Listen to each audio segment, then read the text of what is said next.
Hi guys, my name is Jack, and today we're going to take a look at another horrible case with you. Today, our story repeats the biblical story of the first crime on earth.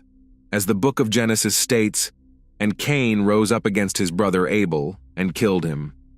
This occurred after Cain had sacrificed to the Almighty the fruits of the earth, and Abel the firstborn lambs. To the disappointment of the older man, God accepted the younger man's sacrifice and rejected his gifts.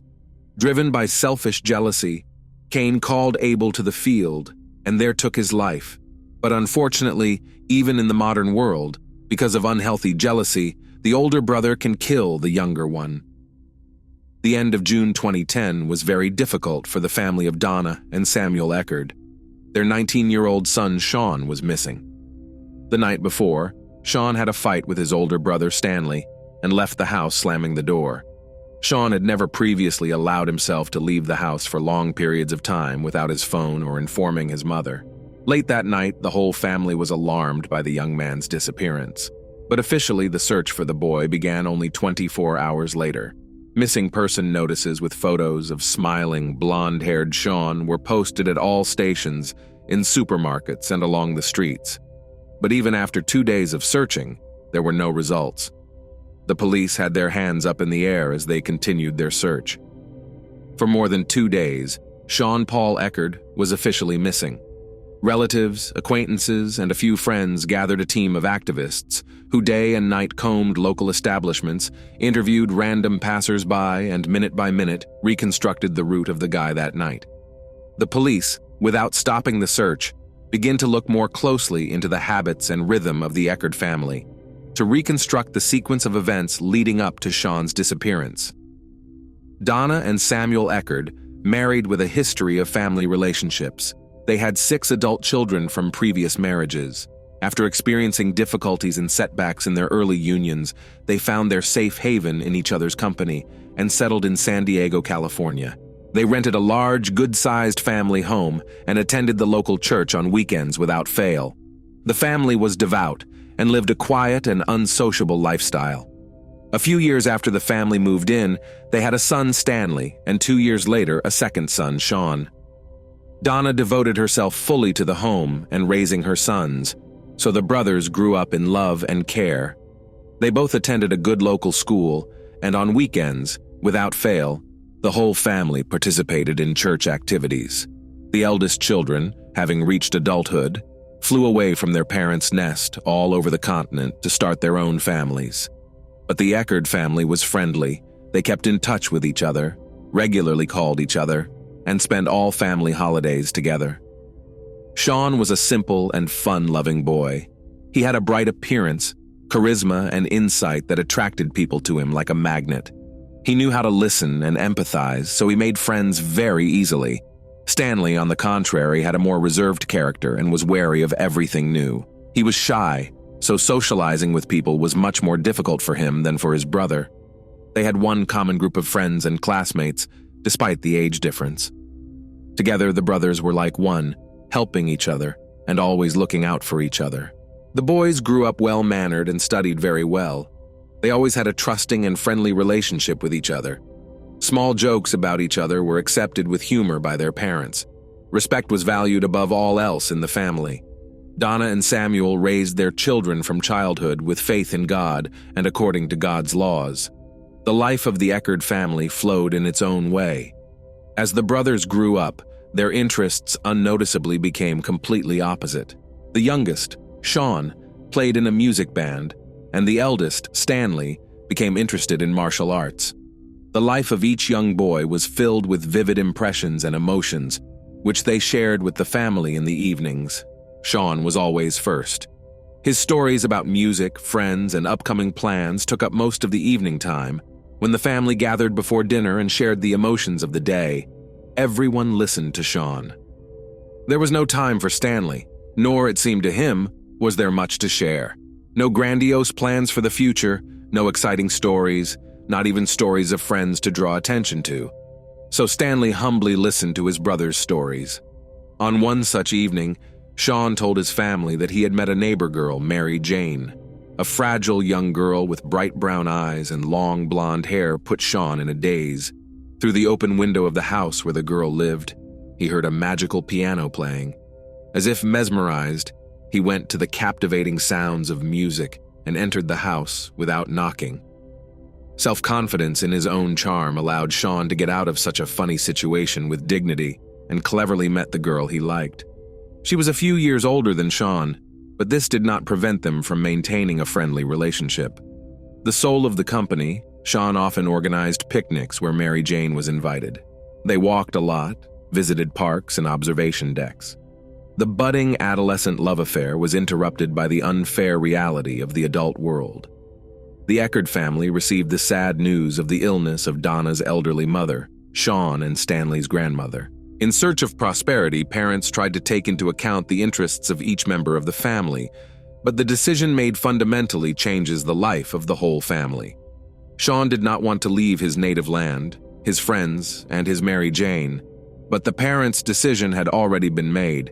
The Eckards leave the city where their children were born and raised and moved to another state. So in 2005, as fate would have it, the Eckard family settles in the house of Donna's mother in the small town of Spring Hill in Florida, where they begin a new life. The move was like a breath of fresh air for the whole family, because the decision was the right one. Shawn and Stanley's grandmother was on the mend. Shawn's heart was broken. He missed his band, in which he played, his walks with Mary Jane and hangouts in his favorite city. But it is impossible for life-loving Shawn to be sad for long, and after a while, a new life becomes as full as the one he missed. Donna and Samuel safely got a job at the Presbyterian church, where they were almost all their time. Donna took care of the children in the nursery, and Samuel helped with the chapel. Over the course of time, the brothers grow close again and make new acquaintances together again at school. Old life seems to be resurrected in a new place. Shawn plays in the school band again. Stanley attends a martial arts school that is only a couple blocks from their new home. Despite this new busy life, Shawn can't stop thinking about Mary Jane. Every night after class, he locks himself in his room and they talk on the phone for hours. The goodbyes end the same way, with Shawn saying he dreams of meeting again. Each time he promises that, after getting his parents' permission, he will definitely come to see her. Whereas the younger brother grew and kept his first love in his heart, the elder Stanley tried to establish himself in the family in his own way. Quiet and calm Stanley, by virtue of his stiffness and modesty, seemed to be deprived of parental warmth and attention. In pursuit of self-expression, he makes a series of bad decisions that will have dire consequences for the entire family. In May 2006, he informs his parents that he intends to drop out of school and devote his life to studying martial arts and creating a martial arts club. But youthful maximalism leads the guy into a bad company, where he begins to engage in petty fraud and try illegal drugs. In 2007, dysfunctional connections eventually led Stanley to arrest. He was caught stealing and charged with felony fraud-related offenses. The news of the elder son's shenanigans deals the first heavy blow to Donna. She ends up in the hospital with a heart attack. But the situation is quickly resolved with the help of a lawyer hired by Jennifer's sister. He skillfully defends Stanley, proving the lack of direct evidence, which allows the guy to quickly go free, receiving only a suspended sentence. This episode greatly frightens Stanley. He feels guilty and closes himself off in the hope of being understood and accepted by his family. Having survived the frightening events that happened to Stanley, Shawn does not say anything to his parents about his decisions. During his summer vacation, he takes a job as a waiter. Having saved up some money, he leaves only a note for his mother to go to California to Mary Jane. The long, 2-day bus ride to his beloved seemed like an eternity. The scenery changed outside the window, the day changed to night, and Shawn imagined how at the final station he would see her, his Mary Jane. The driver announced the final stop and the bus stopped. Shawn was ready to run to her, for he had already seen her happy face through the window and her long hair, which she was tucking behind her ears with her fingers. They had spent some of their happiest days together. They'd had picnics, just like they'd had in his best high school days. Shawn had confessed his love to Mary for the first time, and it was mutual. After another walk, the young people sat down on a bench. Shawn felt faint. His eyes went black. He fell unconscious. Shawn ended up in the hospital. The young boy was fading away like a match in a matter of days.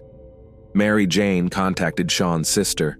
Jennifer urgently flew to California. Doctors diagnosed the cause of such a rapid fading of a strong and sturdy guy. Tick-borne encephalitis begins suddenly and very quickly causes complications of various kinds, up to inflammation of the brain. A difficult struggle for Shawn's life and health began. Doctors fought for the boy's life for a long time.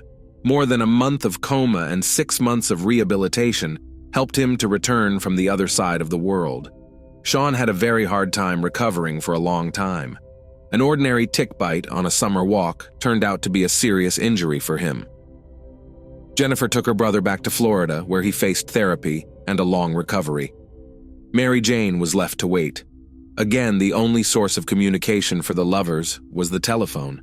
A series of troubles and unexpected illnesses brought the Eckard family together. Donna does everything impossible to completely rid her beloved son Shawn from the consequences of a serious illness. She carefully monitors his diet and exercise. Such attentive care leads to a full recovery of Shawn and to Stanley's inner resentment and jealousy, which he nurtures in bits and pieces. After a while, Shawn regained his strength and returned to his studies in music.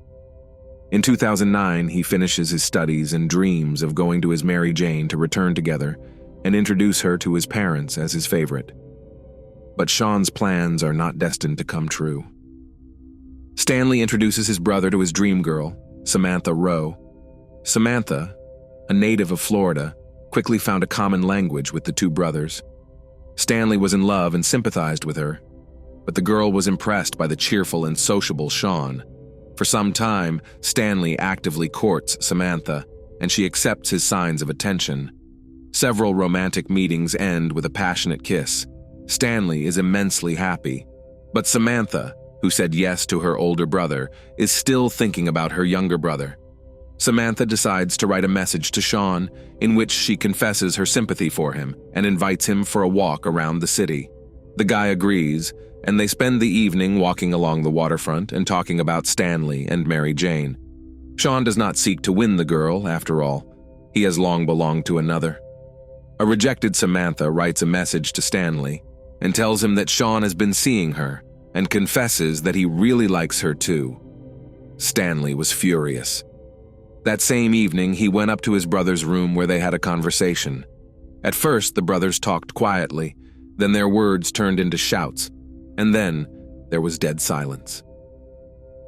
The parents were at home, but the brothers sometimes clarified relations quite loudly, so they did not see anything special in what had happened. Mom was the first to realize Shawn was missing. He hadn't returned her calls. Recalling the evening before, she got Stanley's explanation that Shawn had left home after an argument. After 2 days of searching, the police received a frightening call. The caller was Shawn's sister, Jennifer. The dispatcher who took the call heard only a woman's scream in the receiver. A piercing male moan could be heard in the background. After repeated requests to calm down, the dispatcher finally records the request for help. Jennifer continues to scream. She pleads for help and reports, "Oh, damn it, my brother Stanley killed Shawn. He's in the house talking to his mother. His father is freaking lying over his dead son who's been buried in the ground since early Saturday morning. Damn it. I'm begging for help." Police officers arriving at the scene of the tragedy observed a horrifying scene. In the backyard of the house, Samuel was kneeling on his knees, 2 hands dripping earth. He was pulling his son's body out of the damp earth, screaming and trying to wipe the earth off Shawn. In an instant, a quiet neighborhood filled with sculpted lawns, where the 2 young brothers often waved to neighbors, turned into the scene of a violent tragedy. And now the Eckard family, who once raised 2 sons, are left with the horrifying memory of digging in the ground only to find one of their sons and watching the other son being handcuffed and taken away. Stanley Eckard was detained on suspicion of premeditated murder. At his first interrogation, he revealed that he had no intention of killing his brother. In a moment of anger, he struck Shawn on the head. The resulting injury caused Shawn to fall. Stanley checked his pulse. Realizing that his younger brother was dead, he tied up the body and carried it out the window to bury it on the lawn behind the house. Stanley's words at the inquest, "I buried him. After all, that's what you do with dead people." These words sound like the cold-blooded calculation of a serial killer, not a loving brother. In his defense, Stanley Eckard said he did it for his mother. He wanted to protect her from the shock she might have received at the news. Afterward, Stanley planned to move his brother's body to rebury it once his parents were gone. Stanley's behavior during the interrogation varied. He cried and confessed what he had done and was obviously sorry, presenting it as an accident, or he blamed Shawn with hatred in his eyes. Stanley spoke very harshly and unpleasantly about his younger brother. He called him guilty for all his troubles and admitted that he had won the rivalry for his mother's and Samantha's love. That same day, Stanley was charged with second-degree murder and taken into custody, without bail. 2 days later, Dr. Barbara Wolfe performed an autopsy on Shawn's body. She presented to the court the results of the forensic examination, which indicated that the victim's neck showed bruising under the skin and rope marks were present, indicating that the neck had been compressed to make breathing difficult.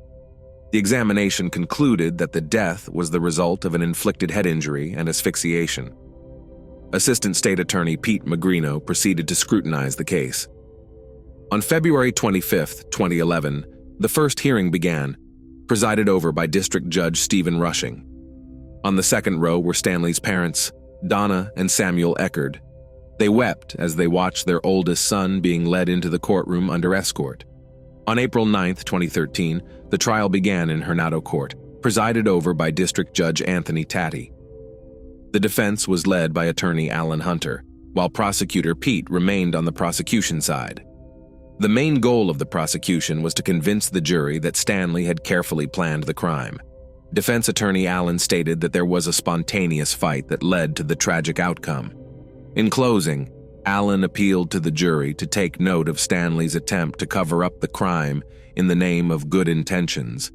Stanley Eckard was charged with first-degree premeditated murder and faced a mandatory life sentence if convicted of that charge. Sentencing was scheduled for May 13th.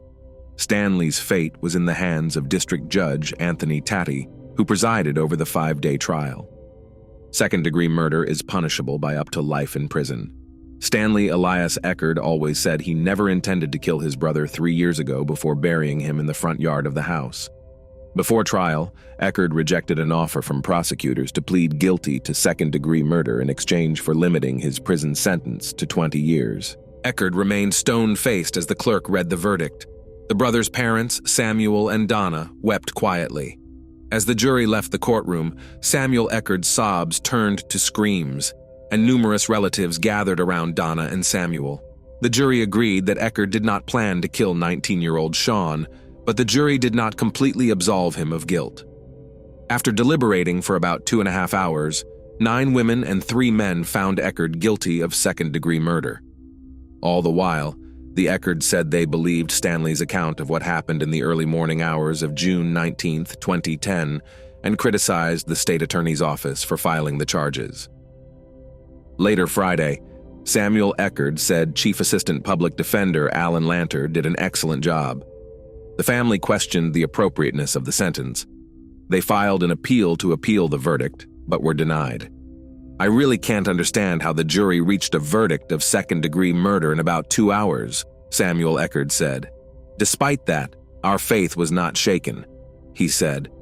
One fact was not disputed during the trial. After his brother's death, Stanley pulled his body out of Shawn's bedroom window and buried it in a shallow grave in the backyard of the family's Spring Hill home.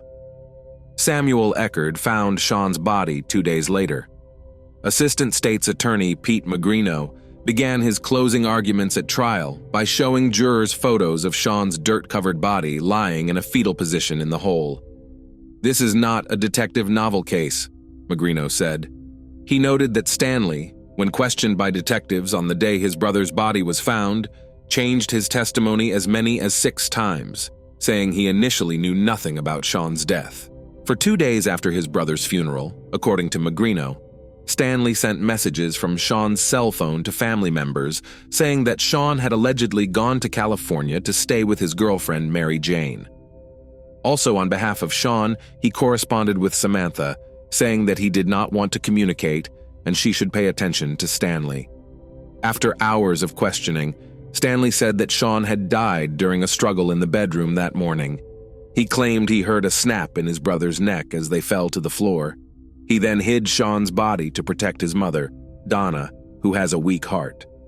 He said he planned to tell his father after his mother left on a trip.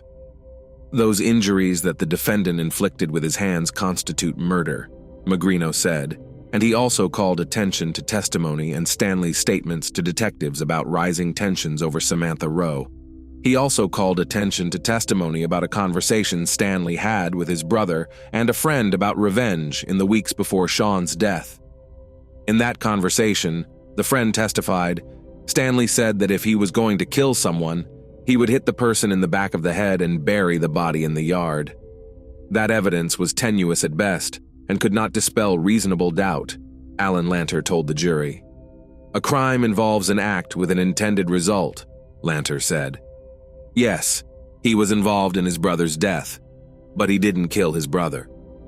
Lanter pointed to testimony from a forensic pathologist who said the blow to the head, combined with other factors, Shawn's high blood alcohol content and possible lingering brain swelling due to encephalitis, likely led to his death. The pathologist also testified that hitting his head on the bedroom nightstand when the two men fell could have been enough to kill Shawn. Lanter reminded the jury of the testimony of Donna Eckard, who said that Shawn suffered from severe mood swings after suffering from encephalitis.